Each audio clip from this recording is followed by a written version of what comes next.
More and more of us, it seems, are turning to renewable energy to try to cash in on government rewards for people who generate their own power.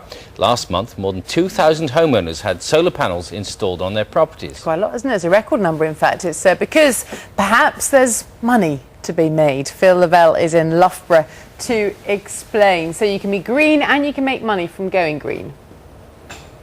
You can indeed, yeah, morning you too. A fair amount of money to be made, but the question is who gets that money? Now, it's a fairly complicated process, so I'll try to explain it as best I can. It's part of the government's attempts to get us all to go green using what it calls a feed-in tariff. Now, it will pay cash to people who install solar panels on their roof and they feed the electricity into the grid. They can use some of the electricity they generate during the day and they will get money for whatever else is left over. Now, you can go down one of two routes. You can do what the homeowner here did, where he paid to have the panels installed outright. The average cost is around £10,000 to £12,000 per home.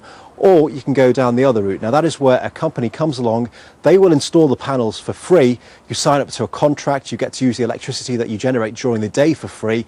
But after that, that feed-in tariff cash, instead of going to you, the homeowner, goes to that company so they can recoup their costs. And that is the method that was used by John Arnold, a retired head teacher who I spoke to yesterday.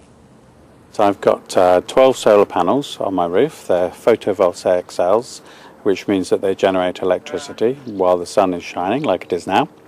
And that's converted from DC into AC, and I use all the electricity that I can. The electricity that I don't use gets exported back to the grid. The company that installed the solar panels have a lease for 25 years on my roof space. Any power that's produced I can use, but at the same time they get what's called a feed-in tariff paid to them for every unit that I produce, whether I use it or not, and that's paid to them by the electricity supply companies. The incentive is, well, there are several really. First is that it's free, so it's free electricity, and I'm very happy to be using it. Second incentive is that I'm contributing to government targets to reduce carbon emissions and to reduce the use of fossil fuels.